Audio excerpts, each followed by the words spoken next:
Bismillah. Assalamualaikum warahmatullahi wabarakatuh. Innal hamdalillah nahmaduhu wa nasta'inuhu wa nastaghfiruh wa na'udzu billahi min syururi anfusina wa min sayyiati a'malina may yahdihillahu fala mudhillalah wa may yudlil fala hadiyalah. Wa asyhadu an la ilaha illallah wa asyhadu anna Muhammadan abduhu wa rasuluh. Wassalatu wassalam ala nabiyyina Muhammadin wa ala alihi wa sahbihi wa man tabi'ahum bi ihsanin ila yaumiddin, amma ba'd. Alhamdulillah, segala puji bagi Allah Subhanahu wa taala yang telah memberikan kita nikmat iman, nikmat Islam, nikmat sehat walafiat sehingga kita bisa hadir untuk mendengarkan atau mengikuti acara apel tausiah pada hari Senin ini. Salat dan salam tercurahkan, terlimpahkan kepada Nabi Muhammad SAW beserta para keluarganya, sahabatnya, pengikutnya yang istiqamah hingga hari kiamat. Pertama-tama kita mulai apel tausiah kita dengan tilawatul Quran yang insya Allah akan dibacakan oleh kelas 9 Agung. Silakan maju. A'udzubillahi minasyaitonirrajim. Bismillahirrahmanirrahim. Qad sami'allahu qaulal lati tujadiluka fi zawjiha wa tashtaki ilallah. Wallahu yasma'u tahawurakuma. Innallaha sami'un basir. Allazina yuzahiruna minkum min nisa'ihim ma hunna ummahatihim. In ummahatuhum illallai waladnahum wa innahum layaquluna munkaram minal qawli wa zura wa innallaha la'afuwun ghafur. Wallazina yuzahiruna min nisa'ihim summa ya'uduna lima qalu fatahriru raqabatin min qabli ay yatamassa zalikum tu'azuna bih wallahu bima ta'maluna khabir. Faman lam yajid fasiyamu syahraini mutatabi'aini min qabli ay yatamassa faman lam yastati' fa it'amu sittina miskina zalika litu'minu billahi wa rasulih wa tilka hududullah walil kafirina azabun alim.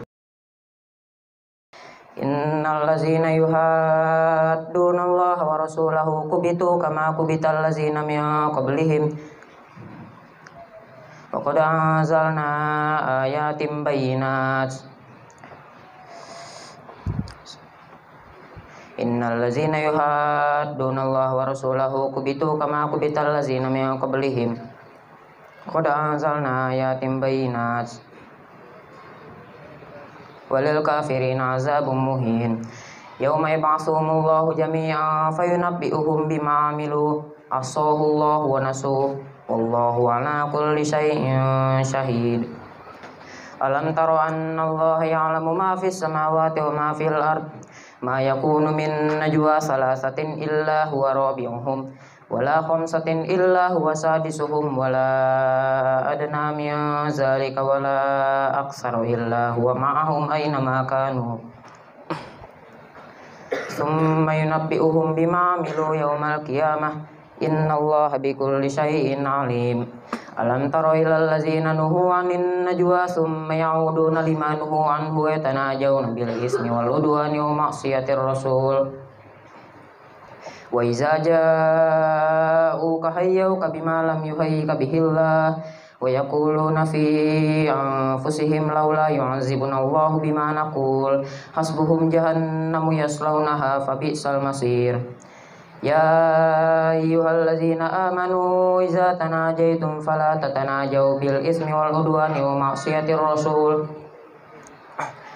wa tanajaw bil birri wat taqwa wattaqullaha allazi ilaihi tuhsyarun. Innaman najwa minasyaitoni liyahzunal ladzina amanu wa laysa bidarrihim syai'an illa biiznillah wa 'alallahi falyatawakkalul mu'minun.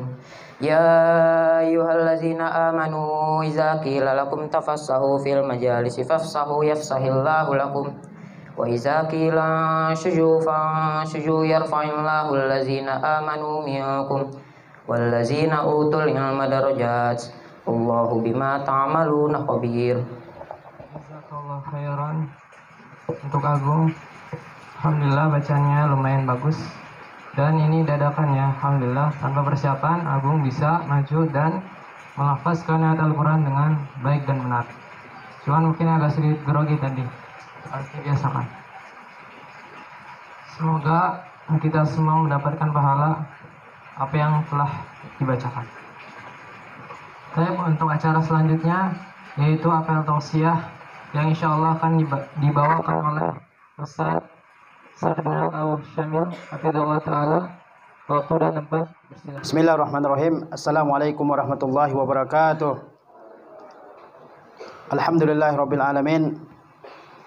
Wal aqibatu lil muttaqin wala udwana illa 'alal zalimin. Asyhadu an la ilaha illallah wahdahu la syarikalah wa asyhadu anna Muhammadan abduhu wa rasuluh sallallahu alaihi wasallam la nabiyya ba'dah.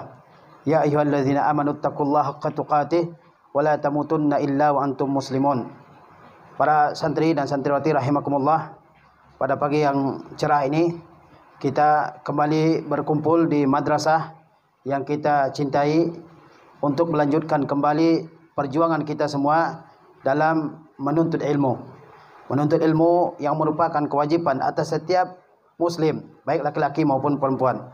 Rasulullah sallallahu alaihi wasallam bersabda, "Talabul ilmi fardhatun 'ala kulli muslim." Menuntut ilmu hukumnya wajib atas setiap muslim, baik laki-laki maupun perempuan. Mudah-mudahan setiap usaha yang kalian lakukan untuk memperoleh ilmu, sekecil apapun usaha itu, apalagi kalau usahanya sungguh-sungguh, mudah-mudahan diberikan ganjaran oleh Allah Subhanahu wa taala dan diberikan kemudahan dalam menuntut ilmu. Ilmu yang membuat kita mulia di dunia dan di akhirat.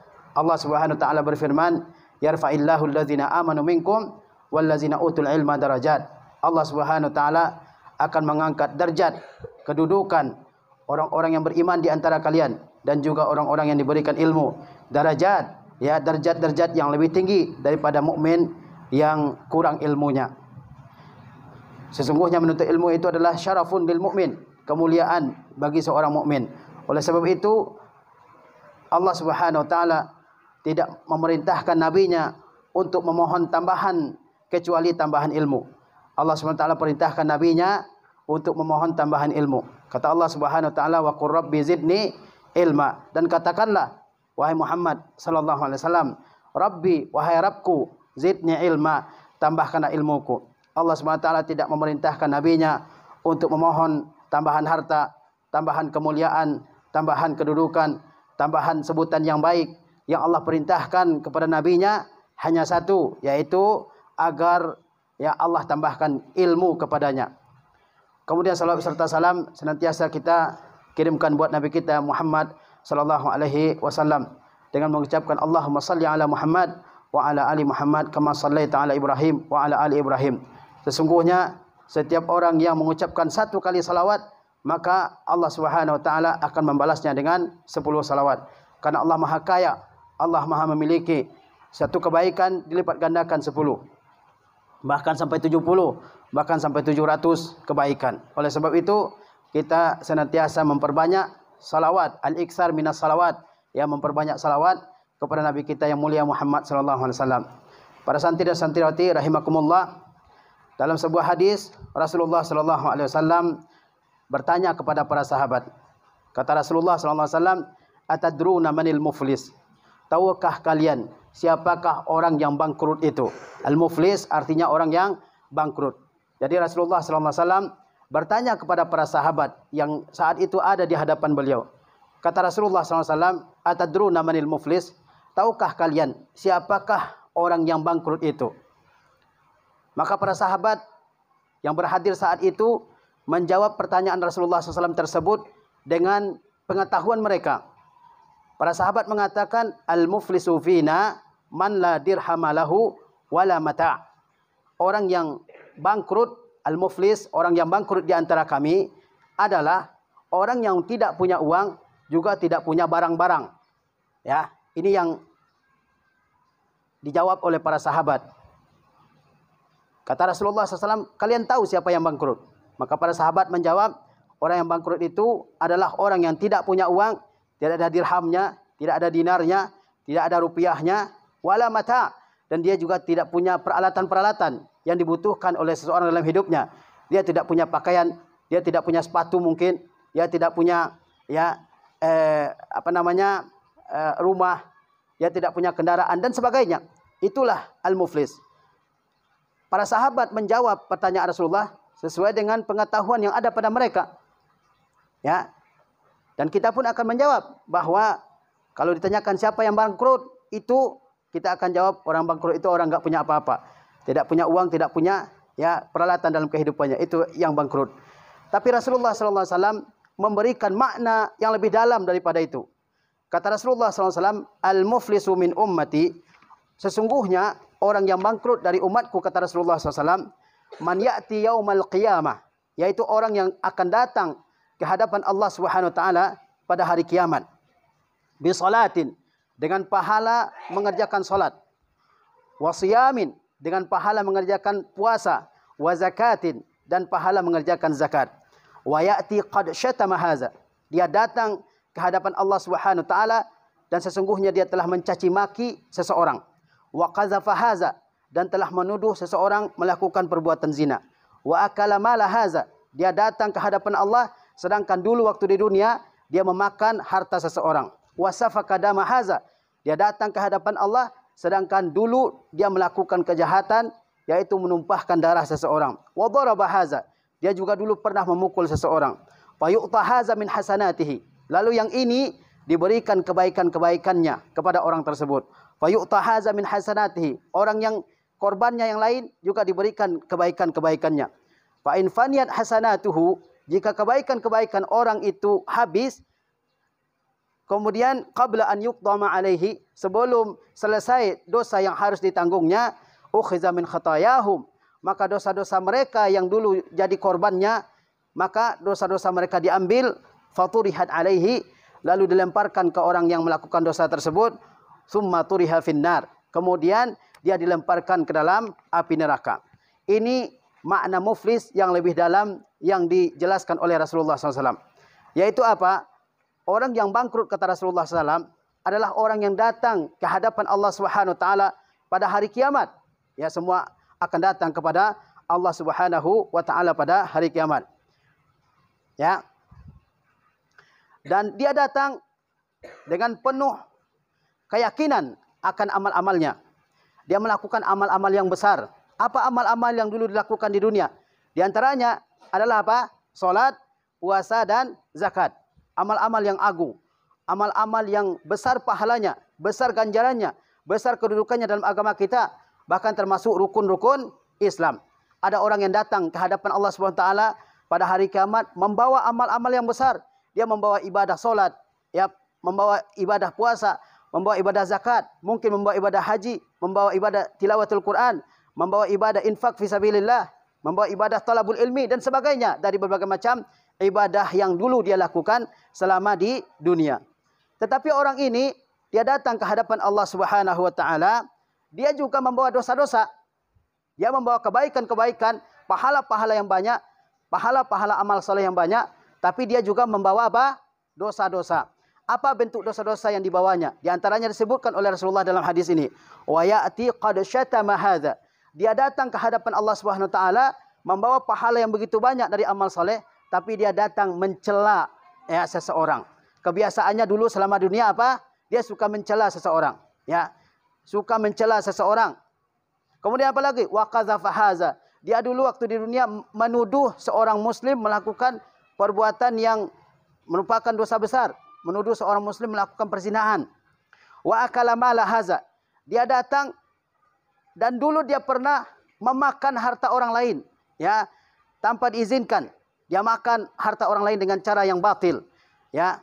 Dia mungkin makan riba, dia mungkin menerima suap, dia mungkin korupsi, dia mencuri, dia maling dan sebagainya, ya. Dan dia datang pada hari kiamat memakan harta seseorang. Wasafaka dama haza. Dia datang pada hari kiamat, dia menumpahkan darah seseorang. Dia pernah dulu membunuh seseorang, ya. Wa daraba haza, dia pernah memukul seseorang dengan tangannya tanpa alasan dibenarkan, bukan membalas, ya. Tiba-tiba orang dipukulnya. Apa ganjaran untuk orang yang seperti itu? Orang yang datang membawa kebaikan yang sangat banyak, tapi juga melakukan ya dosa-dosa yang sangat banyak. Dosa-dosa yang berkaitan dengan hakun adami, yang berkaitan dengan hak-hak manusia. Apa yang akan ya diterima oleh orang tersebut? Kata Rasulullah SAW, "Fayu'ta haza min hasanatihi." Maka orang yang dituduhnya, yang dia ambil hartanya, yang dia bunuh, ataupun orang yang dia pukul selama di dunia dulu, maka diberikan kebaikan-kebaikan orang tersebut kepadanya. Ya, dibagi-bagikan kebaikan-kebaikan yang dulu dilakukannya. Ya, kebaikan berupa salat, berupa zakat, berupa puasa, berupa tilawah Al-Quran dan sebagainya. Karena dia dulu suka menyakiti orang, maka kebaikan-kebaikan yang dilakukannya itu dibagikan kepada orang-orang yang pernah dia sakiti, yang pernah dia ambil hartanya, yang pernah dia tuduh, yang pernah dia caci, yang pernah dia maki, yang pernah dia hina, yang pernah dia jatuhkan namanya, yang pernah dia gibahi dan sebagainya. Ini salah satu bentuk kerugian yang akan diterima oleh orang yang mencampurkan antara kebaikan dan keburukan. Dia tidak bisa menjaga dirinya dari perbuatan-perbuatan yang buruk. Maka kata ulama, pada hari kiamat bisa saja seseorang dalam catatan amalnya ya ada dosa-dosa yang dulu sebenarnya dia tidak pernah kerjakan. Ada dosa-dosa apa? Dosa-dosa mencuri, dosa berzina, dosa minum khamar, dosa mengambil harta orang lain dengan cara batil, dosa memukul orang lain. Dia mungkin lihat hal-hal itu dalam catatan amalnya. Padahal dia dulu tidak pernah kerjakan selama dunia.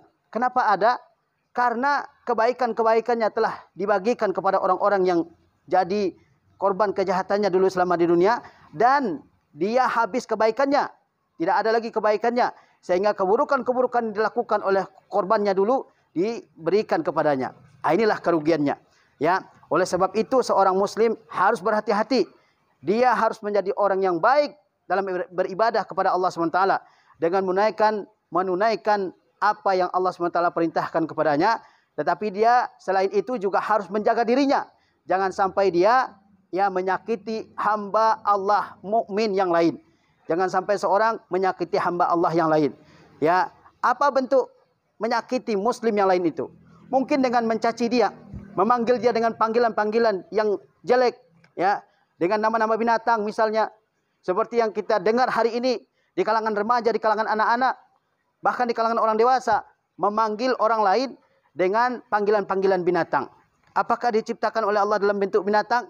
Ya, bahkan dianggap hebat kalau manggil orang dengan panggilan seperti itu. Ya, dianggap hebat, dianggap rujula, dianggap jantan kalau bisa manggil orang seperti itu. Padahal itu adalah kehinaan. Padahal itu juga dosa. Ya, kata Rasulullah SAW, sibabul muslimi fusuq wa qitaluhu kufrun. Mencela orang muslim itu adalah perbuatan fasik. Fasik itu artinya orang yang melanggar agama. Wa qitaluhu kufrun, dan memeranginya adalah sebuah kekufuran. Orang mukmin itu bukanlah orang yang lisannya kotor. Laisal mu'min bitta'an walal la'an walal fahish walal bazi. Orang mukmin itu bukanlah orang yang orang yang suka mencela. Itu kalau orang suka mencela apa saja, temannya, saudaranya, bukunya, rumahnya, atau apa saja yang dimiliki oleh orang lain, itu apa? Bukan mukmin yang sebenarnya. Laisal mu'min bitta'an. Orang mukmin itu bukan orang yang suka mencela. Walal la'an, dan juga bukan orang yang suka melaknat. Ya, suka mengatakan laknatullahi alaihi, semoga Allah melaknatnya, ya. Walal fahish. Orang mukmin itu juga bukan orang yang suka mengatakan kata-kata yang kotor, kata-kata yang jorok, ya. Kata-kata yang buruk. Itu tidak patut diucapkan oleh seorang mukmin. Walal bazi, bukan juga kata-kata yang kasar. Bukan juga seorang mukmin itu suka mengucapkan kata-kata yang kasar. Jangan bangga dengan kata-kata kasar yang terbiasa terucap dari lisan seseorang. Dia harus bertaubat. Ya, setiap kata yang terucap akan Allah tuliskan pahala atau dosa. Ma yalfizu min qaulin illa ladaihi raqibun atid. Tidak ada satupun lafaz yang terucap kecuali ada malaikat raqib dan atid yang mencatatnya. Ya, kita harus berhati-hati. Dan orang muslim yang sejati, orang muslim yang benar-benar muslim adalah seorang muslim di mana muslim-muslim yang lain selamat dari kejahatan lisannya dan kejahatan tangannya. Pernah enggak kamu menyakiti kaum muslimin yang lain dengan lisan atau dengan tangan? Kalau ada, berarti keislaman kita, keimanan kita berkurang di sisi Allah Subhanahu wa taala. Kata Rasulullah SAW, al-muslimu man salimal muslimuna min lisanihi wa yadihi. Orang muslim yang benar-benar muslim itu adalah orang muslim yang muslim-muslim yang lain selamat dari kejahatan lisannya. Dia tidak mencela, dia tidak menghina, dia tidak merendahkan, dia tidak menggibah, dia tidak namimah, dia tidak menggunjing, tidak merendahkan orang muslim yang lain. Ya, itulah orang muslim yang sejati. Juga tidak melakukan ya perbuatan-perbuatan jahat terhadap muslim yang lain dengan tangannya. Ya, dia tidak mukul orang, ya. Dia tidak suka ya menyakiti orang lain. Apalagi yang lebih besar dari itu, membunuh seorang muslim seperti yang kita lihat pada hari ini, di mana pembunuhan begitu banyak terjadi, ya. Karena sebab-sebab yang sangat sepele sekalipun terjadi pembunuhan. Itu adalah ciri orang muslim yang telah berkurang keislaman dari dalam dirinya. Ya. Kata Rasulullah SAW, al-muslimu man salimal muslimuna min lisanihi wa yadihi. Ini harus jadi pegangan bagi kita. Jadikan hadis ini sebagai pegangan bagi kita. Kalau kita ingin mengukur keislaman kita, apakah orang muslim selamat dari kejahatan lisan saya? Apakah orang muslim yang lain selamat dari kejahatan tangan saya? Ya, ini harus jadi ukuran. Ya. Jangan sebaliknya. Karena banyak orang yang bangga dengan kekotoran lisannya, ya, dengan lisannya yang kasar, dia bangga. Padahal itu adalah dosa, ya. Padahal itu adalah apa? Dosa. Ya. Oleh sebab itu kita harus jadikan hadis ini sebagai pegangan. Kita harus jaga lisan, jaga tangan, jangan sampai menyakiti orang lain. Menjaga tangan dari menyakiti orang muslim bukan hanya sebatas mukul, ya. Bukan hanya sebatas mukul. Memukul memang dilarang, tapi luas maknanya. Kamu mungkin menulis sebuah berita tentang seorang muslim, padahal berita itu hoax, tidak benar, ya. Berita itu bohong, sedangkan berita itu sudah dibaca oleh banyak orang, ya, karena kamu yang nulisnya, maka kamu sudah melakukan kejahatan terhadap orang muslim yang lain dengan tanganmu. Maka ini tidak dibolehkan sama sekali. Apalagi kalau sampai membuat berita-berita yang tidak benar, ya, mengatakan sesuatu pada seorang muslim padahal tidak pernah terjadi seperti yang dia katakan. Ini dosanya lebih besar. Ya, dia berbohong, ya, mengatakan sesuatu tapi sebenarnya apa yang dia katakan, apa yang dia ceritakan, apa yang dia tulis tidak pernah ada sebenarnya. Ya. Kata Rasulullah SAW dalam sebuah hadis, "Man qala fi mu'minin ma laisa fihi, askanahu Allahu radghatal khabal hatta yakhruja mimma qal." Ini dosanya kalau orang suka ya membuat berita-berita bohong tentang seorang muslim. Kata Rasulullah SAW, barang siapa yang mengatakan sesuatu pada seorang mukmin laisa fihi, yang sebenarnya tidak ada. Jadi dia ya berbohong atas seorang muslim. Dia mengatakan fulan begini, fulan melakukan ini. Padahal si fulan tidak melakukan. Apa akibat yang dia akan rasakan di hari kiamat? Askanahullahu radghatal khabal. Allah akan tinggalkan dia, Allah akan biarkan dia tinggal di tempat yang disebut dengan radghatul khabal. Hatta yakhruja mimma qala. Hingga dia bertobat dari segala yang dia lakukan. Ini ancaman yang berat. Kalau kita suka membuat berita yang bohong, membuat berita yang tidak benar tentang seorang muslim. Apa ancamannya? Allah Subhanahu wa taala akan tempatkan orang ini di tempat yang disebut dengan radghatul khabal. Apa radghatul khabal itu? Dalam Musnad Imam Ahmad, beliau meriwayatkan dari Nabi SAW. Kata Rasulullah SAW, apakah kalian tahu apa itu radghatul khabal? Ya. Kemudian Rasulullah SAW menjawab, apa yang dimaksud dengan radghatul khabal? Kata beliau, yaitu air yang mengalir dari kulit dan daging penghuni neraka. Jadi disitulah tempat tinggalnya orang yang suka mengada-ngadakan kebohongan atas seorang muslim. Dia akan tinggal di neraka, di tempat mengalirnya ya air dan juga nanah dari penghuni neraka. Penghuni neraka nanti akan keluar air dari tubuhnya, keluar nanah dari tubuhnya. Dan disitulah tempat orang-orang yang suka membuat kebohongan terhadap seorang muslim. Dia merusak ya kehormatan seorang muslim. Dia merusak harga diri seorang muslim. Sebab itu Allah Subhanahu wa taala berikan kepadanya ya balasan yang setimpal. Oleh sebab itu kita harus berhati-hati. Kita tidak mau jadi orang yang bangkrut di dunia. Ya, kita tidak mau jadi orang yang pailit di dunia. Tidak ada seorang pun yang mau. Bahkan membayangkannya saja orang tidak mau karena tak khawatir, karena takut nanti saya akan susah kalau saya bangkrut. Ya, siapa yang mau orang tuanya jadi bangkrut? Pasti enggak mau. Ya, pasti enggak mau. Nanti hidupnya akan susah. Nanti hidupnya akan susah. Ya, Tetapi banyak orang yang dengan kesengajaannya, ya, dengan kesukaannya menyakiti hati orang lain, ya, mengambil harta orang lain, memukul orang lain, mencela orang lain dan sebagainya dari perbuatan-perbuatan dosa, dia sebenarnya telah menjadi orang yang bangkrut di akhirat. Ya, dia sudah menjadi orang yang bangkrut karena kebaikan-kebaikan yang dilakukannya akan dibagi-bagikan kepada orang-orang yang dulu dia zalim selama di dunia. Kalaupun kebaikannya sudah habis, apakah sudah selesai? Belum selesai. Kalau sudah habis kebaikannya, di akhirat tidak ada harta benda. Kamu tidak bisa tebus dirimu, ya, dengan harta benda. Tidak membawa, manusia tidak membawa harta ke akhirat. Di situ yang ada hanya kebaikan atau keburukan.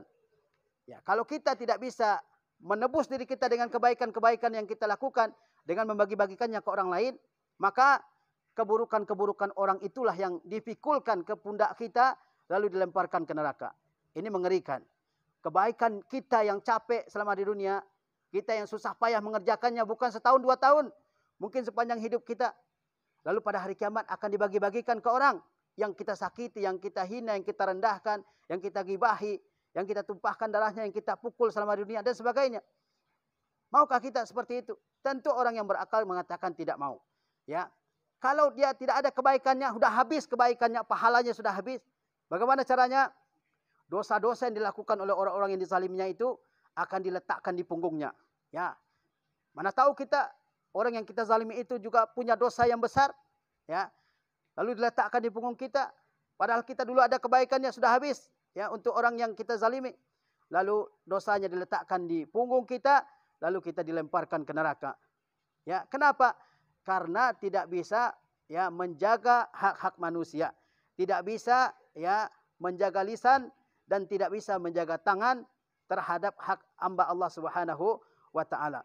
Ingat bahwasanya orang mukmin yang benar adalah orang yang menunaikan hak Allah Subhanahu wa taala dan dia berusaha menunaikan hak hamba-hamba Allah Subhanahu wa taala dan dia berusaha untuk tidak menyakiti seorang muslim bagaimanapun bentuknya. Apakah dengan menggunjing, dengan menggibah, dengan namimah, dengan adu domba, dengan menyebarkan berita hoax, dengan menuduhnya, dengan perbuatan-perbuatan tidak benar, ya, dengan mencelanya, dia berusaha menjauhi sejauh-jauhnya. Itulah mukmin yang benar. Semoga Allah SWT menjadikan kita sebagai orang muslim yang benar dalam kehidupan kita ini. Ya, seorang muslim yang menjaga kebaikannya dan berusaha menjauhi segala bentuk perbuatan-perbuatan yang buruk. Karena kalau kita melakukan perbuatan buruk, yang akan merugi adalah kita sendiri di hari kiamat di hadapan Allah Subhanahu wa taala. Barangkali ini yang bisa saya sampaikan dalam kesempatan yang berbahagia kali ini. Mudah-mudahan kita semua termasuk di antara hamba-hamba Allah SWT yang senantiasa menjaga kebaikan kita, ya, dan senantiasa menjaga diri kita dari perbuatan-perbuatan dosa. Sehingga di hari kiamat kita menjadi orang-orang yang beruntung, menjadi orang-orang yang berbahagia masuk surga, bukan orang-orang yang membawa pahala kebaikan tapi masuk ke dalam neraka. Wassalamualaikum warahmatullahi wabarakatuh.